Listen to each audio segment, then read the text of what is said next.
이는 죽은 자가 죄로부터 해방되었기 때문이라. 만일 이제 우리가 그리스도와 함께 죽었으면 또한 그분과 함께 살 것을 믿노니 그리스도께서 죽은 자들로부터 일으키지셨으므로 다시는 죽지 아니하시고 사망이 다시는 그분을 지배하지 못한다는 것을 우리가 아노라. 이는 그분께서 죽으신 것은 죄에 대하여 친히 단 한 번 죽으셨으나 그분께서 살아 계시는 것은 하나님께 대하여 살아 계시기 때문이라. 이와 같이 너희 또한 너희 자신이 죄를 향해서는 참으로 죽어 있으나 하나님을 향해서는 예수 그리스도 우리 주를 통하여 살아있는 것으로 여길지어다. 우리 12절 다 같이 읽겠습니다. 시작. 그러므로 제가 너의 죽을 몸 안에서 군림하지 못하게 하여 너희는 몸의 정욕 안에서 죄에게 순종하지 말라. 아멘. 오늘 말씀 제목은 성도의 성화에 대한 하나님의 계획 4단계입니다. 성도의 성화에 대한 하나님의 계획 4단계. 자, 주님은 로마서 6장을 통해서 우리 성도의 성화에 대해 설명해 주십니다.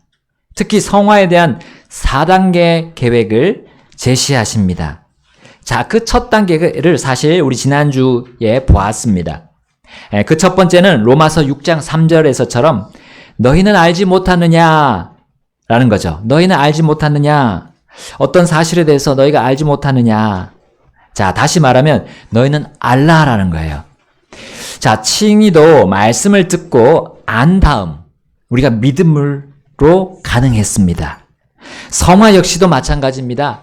우리 마귀의 자녀에서 하나님의 자녀가 된 나에 대해서 우리가 무엇을 알아야 될까요? 3절처럼 성도인 우리는 그리스도와 함께 죽었음을 알아야 됩니다. 4절처럼 우리는 그리스도와 함께 묻혔음을 알아야 돼요. 5절처럼 우리는 그리스도와 함께 일어났음을 또한 알아야 합니다. 자, 이것을 알려주는 것이 우리 예수 그리스도 안에서 받는 성도의 침례입니다. 침례. 자, 성령 침례를 비롯하여 그것을 알려주는 물 침례가 계속해서 이 점을 알려주는 부분이에요. 자, 그러므로 구원받고 침례받는 일이 없다면 우리가 이 사실, 이 성화의 첫 번째 그런 사실에 대해서 알지 못하고 우리 또 잊어버릴 수 있다는 거죠. 자, 우리가 그리스도와 함께 죽었고 묻혔으며 일어났음을 침례가 증거하면서 선포해 준다는 사실입니다. 곧 성도는 자신의 성화를 위해 첫 번째로 자신이 어떻게 변화되는지 알아야 돼요. 그리고 그것에 대해서 이제 알고 순종으로 나아가는 것이 침례입니다. 자, 침례를 통해 우리는 그리스도 예수님과 하나가 되었다는 것. 나와 그리스도가 하나가 되었음을 알고 확신할 수 있습니다. 자, 성화를 위해서 그리스도와 함께 하나가 되는 침례를 알았다면 더불어 우리는 칭의로 인해서 변화된 우리 자신에 대해서 알고 배워야 합니다. 자, 성도는 이제 내가 죄에 대하여 죽었음을 배웁니다. 또한 생명의 새로움 안에서 걷도록 일으켜졌음을 이 성도가 배웁니다. 나아가서 옛사람이 못 박혀 있음도 배우는 거죠. 그래서 죽음과 부활과 또 죽는 것을 우리는 압니다. 그래서 바울은 자신을 어떻게 말하고 있습니까? 나는 날마다 죽노라 라고 간증했어요. 물론 그 죽음은 자신이 죄에 대하여 죽는 것입니다. 또한 죄의 종이었던 옛사람이 죽는 것임을 우리는 알 수 있어요. 자, 이러한 일이 성도의 실제 삶에서 계속 이어져 나가는 것을 가지고 성화라고 말합니다. 이 성화는 그리스도의 장성하심의 그 분량에 이르는 것입니다. 이 바로 영적으로 성숙해져 가는 것을 의미하고요. 우리가 완전함으로 나아가는 것과 같은 말입니다. 자, 오늘은 이 성화의 첫 번째 단계인 나 자신에 대해 알고 배워야 하는 것들 중에 이제 네 번째부터 시작합니다. 우리 로마서 6장 7절이 바로 그렇게 나옵니다. 네 번째, 내가 어떤 상태인가? 내가 어떤 변화가 있었는가? 자, 6장 7절. 이는 죽은 자가 죄로부터 해방되었기 때문이라. 자, 우리가 성화에 대해서 그 첫 번째 단계 알아야 되는 거, 나 자신의 변화된 것에 대해서 알아야 되는 거, 그 첫 번째가 내가 죄에 대하여 죽은 나임을 알았고, 생명의 새로움 안에서 걷도록 일으켜진 나라는 것을 알았고요. 또 옛사람이 못 박혀 있는 그 나를 새롭게 알았다면, 이제 죄로부터 해방된 나라는 사실을 우리는 알아야 합니다. 그럼 지난 시간에 본 것처럼 이 성도는 죄의 영원한 형벌, 그것으로부터 해방되었고 자유롭게 되었다라고 우리는 배웠습니다. 자, 물론 이것은 우리가 더 이상 죄의 영향력, 또 죄의 지배력을 받지 않는다는 것을 뜻하지는 않습니다. 여전히 우리는 죄의 영향력과 지배력 아래에 놓여 있는 존재입니다. 자, 성도는 그리스도와 함께 일으켜진 존재이면서 또한 죽은 존재이므로 우리가 죄의 영향력과 지배력에서도 해방될 수 있는 조건은 충분합니다. 그런 영향력 아래에 있지만 해방될 수 있는 조건도 충분해요. 죄는 죽은 시체에게는 역사하지 않기 때문입니다. 죄는 움직이는 존재에게 역사하기 때문이에요. 우리 마귀 역시도 움직이려는 존재에게 자신의 영향력을 행사하려고 합니다. 선을 행하려고 하는 그런 움직임에 그 마귀와 죄가 반응하는 거예요. 이 세상이 반응하는 겁니다. 그리고 우리 육신이 반응하는 거예요. 자, 그러나 성도가 자신 안에 못 박혀 있는 옛사람, 곧 마귀가 사용하는 그 육신을 죽은 채로 둔다면 이제 죄의 영향력, 그 죄의 지배력으로부터 해방될 수 있는 거예요. 어떻게 성도가 자신의 못 박혀 있는 옛사람, 또 마귀와 세상이 이용하려는 이 육신, 이거를 깨우지 않을 수 있습니까? 그것이 살아 움직이지 않을 수 있게 할 수 있습니까? 자, 오늘 본문 로마서 6장 8절과 9절이 말씀하고 있습니다. 6장 8절 9절 우리 함께 읽겠습니다. 자, 시작. 만일 이제 우리가 그리스도와 함께 죽었으면 또한 그분과 함께 살 것을 믿노니 그리스도께서 죽은 자들로부터 일으켜지셨으므로 다시는 죽지 아니하시고 사망이 다시는 그분을 지배하지 못한다는 것을 우리가 아노라. 아멘. 그 해답은 그리스도이십니다. 옛사람이 죽은 이유도 그리스도의 죽으심 때문이죠. 옛사람이 못 박힌 이유, 그리스도의 못 박혀 죽으심 때문입니다. 성도가 일으켜져 사는 이유도 그리스도께서 일으켜지신 때문이에요. 곧 우리가 내 육신을 죽이고 내 옛사람이 못 박힌 채로 계속 둘 수 있는 그 권능은 그리스도의 죽으심 그리고 그리스도의 부활입니다. 성도는 그렇게 그리스도 안에서 사는 존재예요.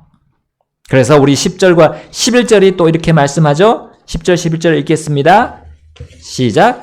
이는 그분께서 죽으신 것은 죄에 대하여 친히 단 한 번 죽으셨으나 그분께서 살아계시는 것은 하나님께 대하여 살아계시기 때문이라. 이와 같이 너희 또한 너희 자신이 죄를 향해서는 참으로 죽어 있으나 하나님을 향해서는 예수 그리스도 우리 주를 통하여 살아있는 것으로 여길지어다. 아멘. 성도는 이제 죄를 향해서는 죽어 있고 하나님을 향해서는 살아있는 거예요. 누구를 통해서 그렇습니까? 우리 자신입니까? 아니죠. 주 예수 그리스도이십니다. 죽음을 이기고 살아날 수 있는 그 권능을 가지신 유일하신 분이 바로 주 예수 그리스도께만 있습니다. 이러한 성도의 변화와 이러한 성도가 성화되는 방법, 그것은 우리 스스로 어떤 변화의 느낌이 들든지 들지 않든지, 또 우리가 그 성화의 방법이 이해되든지 되지 않든지 상관없는 진리입니다. 상관없이 진실이고요, 실제입니다. 왜냐하면 주님 계속 말씀하시죠. 너희는 알아라 했어요. 너희가 변화된 것을 알아라. 이전의 모습이 아니라 이제 새로운 피조물이 된 거 알아라라는 거죠. 주님과 함께, 주 예수님과 함께 죽었고 묻혔고 일어나는 걸 너가 알아라. 그리고 너가 죄로부터 해방되는 거 알아라. 너희가 죽으면 그렇게 해방되는 걸 알아라. 그러한 것으로 또한 여겨라 했었어요. 여겨라. 11절에 말씀하셨죠? 주를 통해 살아있는 것으로 여길지어다. 너희가 살아있는 것으로 여길지어다 라고 말씀하시기 때문입니다. 그래서 성화의 첫 번째 단계는 변화된 나에 대해 아는 것이에요. 아는 것이고, 이 성화의 두 번째 단계는 나의 변화에 대해 그렇다고 여기는 겁니다. 여긴다는 말은 뭡니까? 어떤 진리를 내가 믿고 그냥 받아들이는 거예요. 하나님 아버지께서는 자신의 자녀들이 무조건 그렇게 성화되도록 그들을 변화시키셨고, 그리고 이렇게 성화의 계획을 수립하셨어요. 자, 그러므로 성도, 우리 자녀들은 하나님 왜 저를 그렇게 변화시켰습니까? 왜 이렇게 성화되도록 계획하셨습니까? 라고 따질 수는 없어요. 자, 물론 자녀가 성장하는 이 성화는 하나님의 소관이니까 우리가 모르는 이 뜬구름을 잡는 일이라고 생각하면서 차일피일 미룰 수 있는 것이 아닙니다. 왜냐하면 하나님께서 우리를 죽음과 동시에 살아서 성화되도록 이 단순한 방법을 제시하기 때문이에요. 내가 변화된 걸 알고 그렇게 또 여기고 그 다음에 이제 나온 것이 순종이기 때문이에요. 여러분, 사실 순종은 우리가 칭의를 얻었을 때 그때도 우리가 믿음과 함께 동반되었던 겁니다. 칭의는 내 죄의 형벌로부터 구원받기 위해 행하신 그리스도의 죽으심, 묻히심, 부활하심을 내가 믿고 받아들임으로 가능했죠. 즉 구원의 믿음, 그 구원의 교리에 내가 순종함으로 칭의를 얻었습니다. 성화 또한 그렇습니다. 주님이 제시한 성화의 교리에 순종하는 것입니다. 그러나 이 방법 역시도 그리스도의 죽으심, 묻히심, 부활하심을 빼놓을 수 없어요. 대신 그분의 죽으심과 묻히심과 부활하심을 나의 새로운 생명의 삶에 반드시 필요한 것으로 내가 믿고 받아들여야 합니다. 그러니까 주님의 말씀에 대한 순종이에요. 주님이 이렇게 계획하신 거에 대한 약속에 대해서 믿고 따르는 것입니다. 그래서 세 번째 성화의 그 도구는, 이 단계는 순종이에요. 로마서 6장 12절 우리 함께 읽어보겠습니다. 12절. 자, 시작. 그러므로 죄가 너희 죽을 몸 안에서 군림하지 못하게 하여 너희는 몸의 정욕 안에서 죄에게 순종하지 말라. 아멘. 자, 순종하는 원리는 이 사람의 혈통에 속해 본 사람이면, 우리 가족이 안에 있어 본 사람이라면 누구나 이해할 수 있습니다. 하나님의 자녀는 전에 마귀의 자녀였으므로 마귀에게 순종하면서 동시에 죄에게 순종했었습니다. 그래서 사망의 길로 가고 있었죠. 그러나 이제 그 길에서 회개해서 생명의 길로 가게 되었으므로 이제부터는 하나님께 순종함이 매우 당연합니다. 또한 죄가 아닌 의의 종으로서 의에게 순종함이 마땅하죠. 자, 그것을 이제 16절부터 18절, 6장 16절부터 18절에 말씀합니다. 제가 먼저 읽어보겠습니다. 16절. 너희가 자신을 누구에게 종으로 내어주어 순종하게 하면 너희가 순종하는 그 사람의 종이 되어 너희가 죄의 종으로 사망에 이르든지 혹은 순종의 종으로 의에 이른다는 것을 너희가 알지 못하느냐. 우리 17, 18절 함께 읽겠습니다. 그러나 하나님께 감사하리로다. 너희가 죄의 종들이었으나 너희에게 전달된 교리의 그 틀에 너희가 마음으로부터 순종하였느니라. 이로써 너희가 죄로부터 해방되어 의의 종이 되었느니라. 아멘. 자, 그래. 이 성도는 이제 성화되기 위해서 자신이 변화되는 존재인지를 먼저 알아야 하고요. 그리스도와 함께 죽었고 묻혔으며 그리스도와 함께 일어나서 일으켜져서 사는 존재임을 우리는 계속해서 떠올리면서 살아야 합니다. 마치 애벌레가 나비가 되는 일로 이해하면 매우 쉽겠습니다. 자, 이 놀라운 변화와 함께 이제 우리는 죄에게 순종하지 않고 의에게 순종해야 하는 겁니다. 완전히 새롭게 되었어요. 완전히 새롭게 된 사람으로서 이제는 주님께 순종하는 거죠. 자, 그 순종의 방법이 이제 바로 성화의 네 번째 단계인데 그게 로마서 6장 13절에 나옵니다. 6장 13절 함께 읽어보겠습니다. 시작. 또한 너희 지체를 불의의 도구로 죄에게 내어주지 말고 오직 너희 자신을 죽은 자들로부터 살아난 자로서 하나님께 드리며 너희 지체를 의의 도구로 하나님께 드릴지라. 아멘. 하나님은 곧 그리스도께서 내 안에 사시도록 나는 내 모든 정욕, 뜻, 그것을 그분께 굴복시켜야 한다는 거죠. 그리고 내가 귀하게 여기고 내가 귀하게 생각하는 그 모든 것들을 그분 앞에 내려놓아야 합니다. 그런 것들이 무엇입니까? 우리의 배우자가 될 수도 있고요. 우리의 자녀들이 될 수 있고, 우리의 부모가 될 수 있고요. 우리의 물질이 될 수 있고, 세상의 것들이 될 수 있습니다. 곧 우리를 하나님께 양보하고 우리 자신을 하나님께 양도해 드리는 거예요.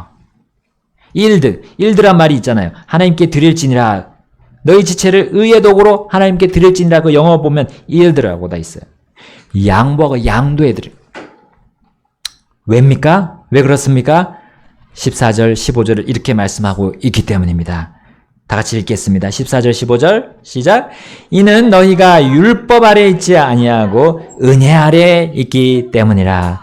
이는 죄가 너희를 지배하지 못할 것이기 때문이라. 그런즉 어찌하리요? 우리가 율법 아래 있지 아니하고 은혜 아래 있으므로 죄를 지으리요? 결코 그럴 수 없느니라. 아멘. 하나님께서는 자신의 의를 세상이 알도록 자신을 믿는 우리를 의롭게 하셨습니다. 우리를 은혜로 받아주셨어요. 그렇다면 우리도 그 하나님의 의가 우리의 성화를 통해서 죄인들에게 전달될 수 있도록 주님께 우리를 내드려야죠. 주님께 완전히 맡겨야죠. 자, 이제 우리가 주의 만찬을 진행하기 전에 로마서 11장으로 가서 보겠습니다. 우리 주 예수님께서 자신의 만찬을 제정하셨죠? 주님의 교회들은 이것을 통해서 주님의 죽으심을 기억하도록 하셨습니다. 왜냐하면 그분의 죽으심은 그분을 구주로 믿은 성도의 변화, 그 성도의 변화의 원동력이었기 때문입니다. 주님의 죽으심이 없었다면 우리는 변화될 수가 없어요. 또한 그분의 죽으심은 우리가 성화되게 하는 또한 이 원동력이기 때문이에요. 성도가 죄에 대하여 죽었음을 이제 그리스도의 죽으심을 보면서 기억하면서 그리고 거기서 힘을 얻도록 우리 주의 만찬을 바로 이렇게 주님께서 제정하셨습니다. 그런데 이 주의 만찬에 대해 바울이 고린도 교회에게 언급했던 그 배경이 이 고린도전서 11장 앞부분에 나옵니다. 자, 거기 앞부분에 보니까 어떤 것을 말하고 있나요? 우리 한 11장 2절부터 3절 먼저 보겠습니다. 형제들아, 너희가 모든 일들에서 나를 기억하고 또 내가 너희에게 규례들을 전해준 대로 그것들을 지킴으로 이제 내가 너희를 칭찬하노라. 3절입니다. 그러나 나는 너희가 알기를 원하노니 각 남자의 머리는 그리스도시요 여자의 머리는 남자요 그리스도의 머리는 하나님이시니라. 아멘. 자, 고린도 교회에 이상한 세상의 풍습이 들어오고 있었습니다. 자, 이 세상 풍습에는 물론 죄도 포함되어 있는 거죠. 자, 죄가 있는 상태에서 우리 주의 만찬을 제대로 행할 수 있을까요? 주님이 원하시는 그 주의 만찬의 의미를 우리가 되새기면서 우리의 유익을 얻을 수 있을까요? 그 성화의 유익을 얻을 수 있을까요? 안 되죠? 당시 어떤 죄가 이 고린도 교회 안으로 들어왔습니까? 이 하나님의 질서를 깨뜨리는 것이었어요. 자, 남자가 머리인데 여자가 머리가 되는 이상한 일이 벌어진 겁니다. 자, 그것은 겉으로 드러났어요. 어떻게 겉으로 드러났냐면 11장 4절부터 7절에 이렇게 나옵니다. 자, 4절 제가 읽어보겠습니다. 자기 머리를 덮은 채 기도하거나 예언하는 남자는 모두 자기 머리를 욕되게 하는 것이니라. 자기 머리를 덮지 아니하고 기도하거나 예언하는 여자는 모두 자기 머리를 욕되게 하는 것이니 이는 그것이 그녀가 머리를 민 것과 전적으로 같기 때문이라. 여자가 만일 머리를 덮지 아니하면 그녀로 하여금 또한 머리를 깎게 하라. 그러나 여자가 깎거나 미는 것이 수치가 되면 그녀가 머리를 덮게 하라. 이는 남자는 하나님의 형상과 영광이므로 참으로 자기 머리를 덮지 않는 것이 마땅하기 때문이라. 그러나 여자는 남자의 영광이니라. 아멘. 자, 여자가 머리를 덮지 않는 일이 곧 짧게 하는 일이 발생했던 거예요. 남자처럼 짧게 하는 거. 당시 고린도 지역에 이 그리스의 그 신을 섬기는 여사제들이 있었어요. 그들이 머리를 밀었던 거예요. 근데 이 사제들이 이제 교회 안으로 들어와서 계속 그 상태로 있었던 겁니다. 그리고 그것이 용인이 되었어요. 변화된 사람이 성화되지 않으려고 한 거죠. 하나님이 주신 기본적인 인간의 풍습은 남자가 머리를 덮지 않는 겁니다. 머리를 길게 하지 않는 거죠.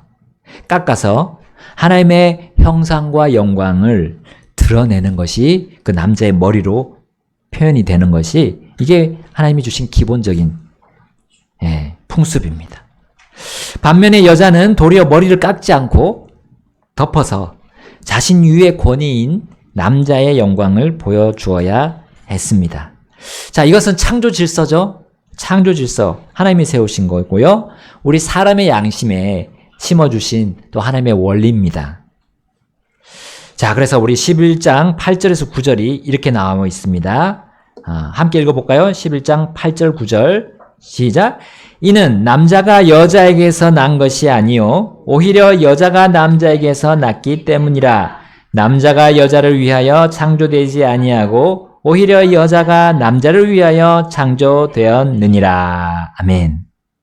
자, 이거는 남자가 여자의 머리라는 거 다시금 부연 설명해주고 있습니다. 창조 질서라는 거죠. 창조 질서.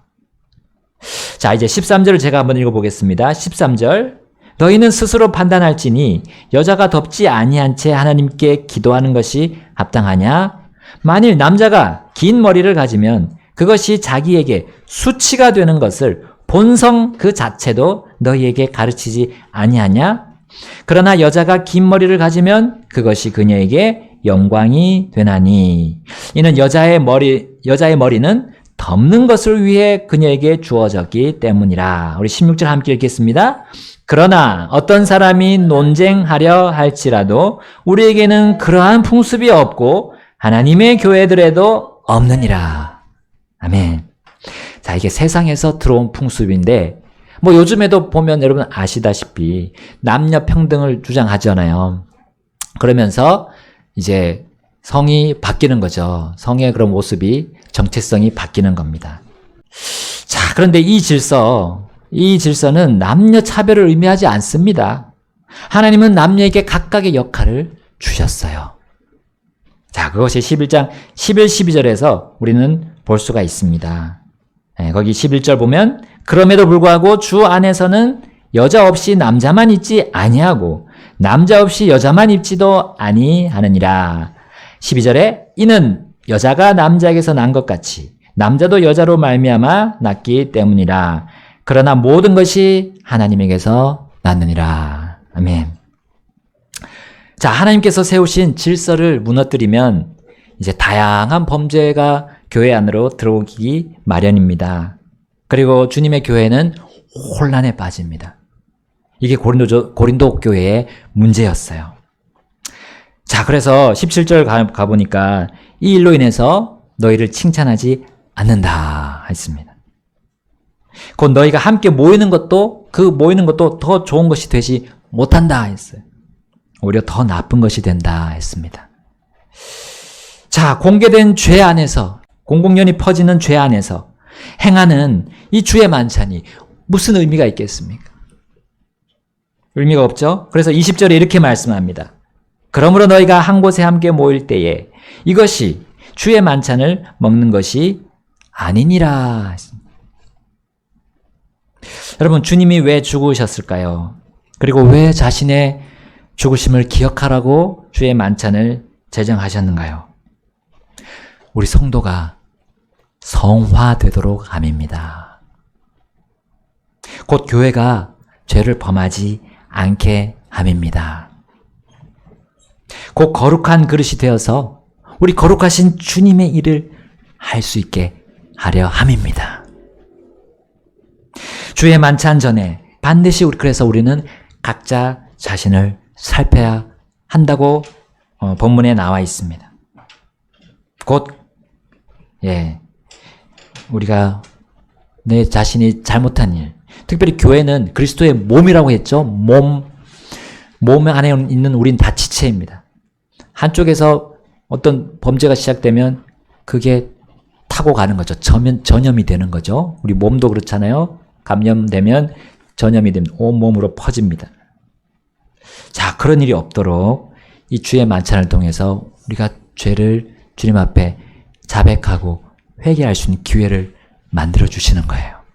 사실은 우리가 모든 경배를 드리기 전에 항상 그렇게 해야 됩니다. 하나님께서 경배를 받으시는 것은 죄를 가진 채로 드리는 경배 하나님께서 받지 않으시죠. 그러면 그날 경배 드린 것은 하나님이 기억하지 않으세요. 그날은 없어지는 겁니다. 여러분, 우리가 주님 앞에서 회개할 것이 있는지 한번 살펴보고요. 특별히 우리 교회는 형제 자매님들이 같이 있어요. 그리고 같이 섬깁니다. 이게 섬기다 보면 뭔가 이렇게 틀어지는 게 보여요. 서로 간에 어떤 그런 자잘한 문제가 막 이렇게 있습니다. 우리 형제 자매 간에 미워하는 일이 없어야 됩니다. 그러면 그 미워하는 것이 퍼져나가는 거예요. 그래서 우리가 같이 더럽게 될 수 있어요. 여러분, 주님이 우리를 성화되기를 원하십니다. 그런 자잘한 그런 거 없이요. 조금이라도 누룩 그 작은 죄 그것이 온 덩이를 다 뜨게 한다고 했어. 그 작은 누룩을 우리가 예수님의 몸으로서 이렇게 우리가 나눌 때 넣지 않잖아요. 누룩을 거기다 넣지 않습니다. 넣지 않는 그 빵을 먹어요. 죄 없으신 주님처럼 우리도 우리 자신을 살피고 이 시간 주의 만찬을 해야 하겠습니다. 고린도전서 11장 27절 읽겠습니다.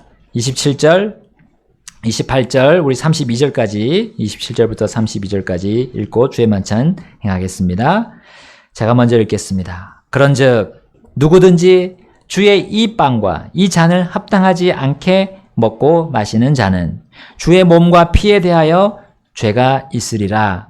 오직 사람이 자기를 살피고 그렇게 그는 그 빵을 먹고 그 잔을 마실지니라.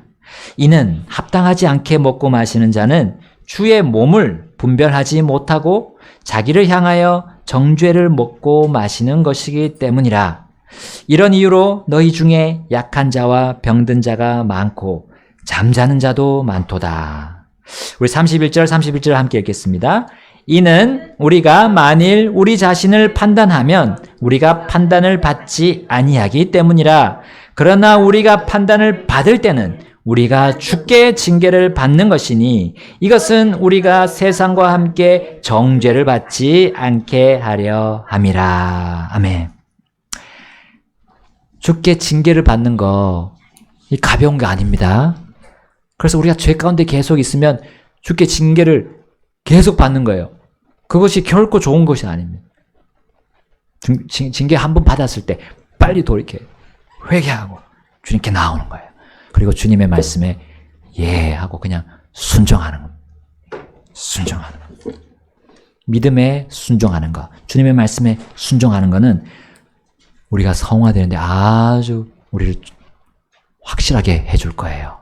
내가 변화된 그리스도인으로서 이전 것은 지나간 새로운 피조물로서 그렇게 여기면서 알고 여기면서 그러면 이제 우리는 내 자신을 드리면서 주님께 순종할 수 있습니다.